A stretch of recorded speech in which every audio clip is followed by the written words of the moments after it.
Master minds commerce చదవాలనుకునే 10th inter విద్యార్థుల తొలి ఎంపిక. ఆయన మొదటిసారి ఎమ్మెల్యే అయ్యాడు. ఇలా అధికారంలోకి రాగానే అలా సర్దేసే కార్యక్రమం మొదలుపెట్టారు. శాండ్, లిక్కర్, రియల్ ఎస్టేట్ ఇవన్నీ అయిపోయాయి. ఇప్పుడు ఏబిఎం ఆస్తులపై పడినట్టుగా ఉన్నారు. కోట్లు విలువ చేసే అమెరికన్ బాప్టిస్ట్ మిషన్ స్థలాన్ని స్వాహా చేయడానికి అడుగడుగునా కోర్టు ధిక్కారానికి పాల్పడుతున్నారనే ఆరోపణలు ఉన్నాయి. ఆయనే బాపట్ల టీడీపీ ఎమ్మెల్యే నరేంద్ర వర్మ. ఈయన పేరు వేగేసిన నరేంద్ర వర్మ. టీడీపీ తరపున బాపట్ల నుంచి పోటీ చేసి ఎమ్మెల్యే అయ్యారు. ఎమ్మెల్యేగా గెలిచినప్పటి నుంచి ప్రజాసేవ మాట అటుంచి అనేక వివాదాలకు కేర్ ఆఫ్ గా మారారు. బాపట్లలో 22 ఎకరాలకు పైగా అమెరికన్ బాప్టిస్ట్కు సంబంధించిన స్థలాలున్నాయి. బాపట్ల నడిబొడ్డున ఏబిఎం ఆస్తులు ఉండడం, జిల్లా కేంద్రం కూడా కావడంతో వాటి విలువ 100 కోట్లకు చేరింది. దీంతో ఎమ్మెల్యే నరేంద్ర కన్ను ఏబిఎం ఆస్తులపై పడింది. గతంలో ఏబిఎం ఆస్తులు అన్యాక్రాంతం అవుతూ ఉండడంతో కొంతమంది కోర్టుకు వెళ్లారు. 1999లోనే మద్రాస్ హైకోర్టు స్పష్టమైన ఆదేశాలు జారీ చేసింది. ఏబిఎం ఆస్తులు ఎవరూ కొనడానికి, అమ్మడానికి వీల్లేదంటూ ఉత్తర్వులు జారీ చేసింది. ఓవైపు ఆదేశాలు అమల్లో ఉన్నప్పటికీ ఎమ్మెల్యే నరేంద్ర వర్మ అతి తక్కువ ధరకు ఎకరం 30 సెంట్ల స్థలాన్ని 2015లో దక్కించుకున్నారు. స్థలం రిజిస్ట్రేషన్ చేయించుకునేందుకు సబ్ రిజిస్ట్రార్ కార్యాలయానికి వెళితే అధికారులు తిరస్కరించారు.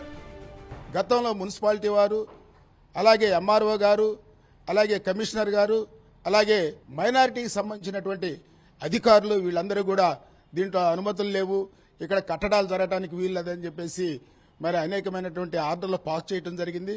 కానీ వాటన్నిటిని కూడా అతిక్రమించి మరి అధికారాన్ని అడ్డం పెట్టుకొని ఇప్పుడు వారు అక్రమ కట్టడాలు చేస్తున్నారు. దీంతో నరేంద్ర వర్మ హైకోర్టుకు వెళ్లి స్థలం రిజిస్ట్రేషన్కు అనుమతి ఇప్పించాలని పిటిషన్ దాఖలు చేశారు.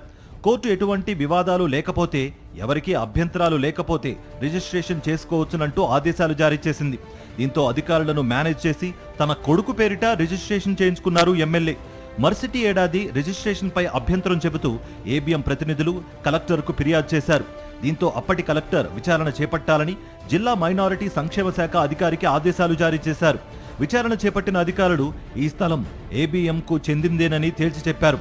మద్రాస్ హైకోర్టు ఆదేశాల్ని కూడా నివేదికలో పొందుపరిచారు. ఈ స్థలానికి ప్రహరీ గోడ కట్టి ఎలాంటి నిర్మాణం జరగకుండా ఆదేశాలివ్వాలని నివేదికలో పేర్కొంది. దీంతో తాత్కాలికంగా నిర్మాణాలకు బ్రేక్ పడింది.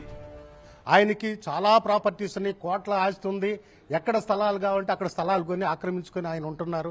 మరి మా స్థలం మీదే ఆయనకి ఎందుకు కనబడిందో మాకైతే తెలియదు. అయ్యా, దయచేసి నేను ఒకటే వేగేసిన వర్మ గారికి నేను చెప్తూ ఉన్నాను, ఆ ప్రాపర్టీస్ కొన్న వాళ్ళు ఎవరు కూడా భూమి మీద వారికి సరైనటువంటి పరిస్థితి లేదు.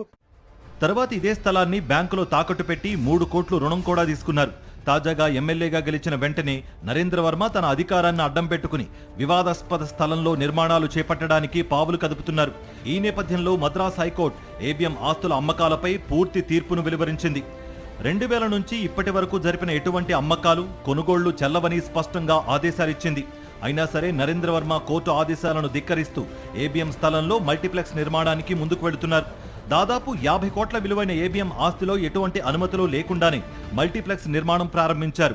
మద్రాస్ హైకోర్టు స్పష్టమైన ఆదేశాలు జారీ చేసిన ఎమ్మెల్యే నరేంద్ర వర్మ కోర్టు ఆదేశాలను తొంగలోకి తొక్కి ఎకరం 30 సెంట్ల స్థలాన్ని కొట్టేశారని మండిపడుతున్నారు బాధితులు. కోర్టు ఉత్తర్వులతో నేను రిజిస్ట్రేషన్ చేసుకున్నాను, కోర్టు నాకు అధికారం ఇచ్చిందని ప్రతి ఒక్కరు చెబుతూ ఉంటాడు వర్మగారు. కానీ కోర్టు నీకు ఇచ్చింది ఎకరా, అయినా అది సిబిఐ కేసులో ఉంది. ఆయన దాన్ని మళ్ళా సవరణ చేసుకుని 12.5 సెంట్ని యాడ్ చేసుకుని ఎకరా 12.5 సెంటు స్థలంతో నీవు ఐసిఐసి బ్యాంకు లక్ష్మీపురంలో 2022లో 3 కోట్ల లోన్ తీసుకున్నావు. ఏబిఎం స్థలంలో నిర్మాణాలు చేపట్టడం కోర్టు ధిక్కారం కిందకు వస్తుందని అంటున్నారు. హైకోర్టు తీర్పు గురించి ఎమ్మెల్యే వద్ద ప్రస్తావిస్తే స్థలం తిరిగిస్తానని చెప్పి అదే స్థలాన్ని బ్యాంకులో పెట్టి రుణం తీసుకున్నారు. ఇప్పుడు అధికారాన్ని అడ్డం పెట్టుకుని అక్రమ నిర్మాణాలు సాగిస్తున్నారని ఆరోపిస్తున్నారు. ఈరోజు అధికారంతో అడ్డుపెట్టుకొని బాపట్లలో ఉన్నటువంటి క్రైస్తవ సమాజానికి అందరికీ తెలిసిన విషయం. ఈరోజు అందులో అనుమతులు లేకుండా గోడ కట్టినటువంటి దానికి పెద్ద గేట్లు నిర్మించి అర్ధరాత్రి వేళ కాంక్రీటు వేస్తూ ఆ భవన సముదాయాన్ని, వ్యాపార భవన సముదాయాన్ని నిర్మాణం చేస్తా ఉన్నారు. 50 కోట్ల విలువైన స్థలాన్ని అతి తక్కువ ధరకు దక్కించుకోవడమే కాకుండా అక్రమ నిర్మాణాలు కూడా చేపడుతున్నారని ఆరోపిస్తున్నారు స్థానికులు. వెంటనే సీఎం చంద్రబాబు జోక్యం చేసుకుని నరేంద్ర వర్మ కొట్టేసిన అమెరికన్ బాప్టిస్ట్ మిషన్ స్థలాన్ని తిరిగి సంస్థకు ఇప్పించాలని డిమాండ్ చేస్తున్నారు.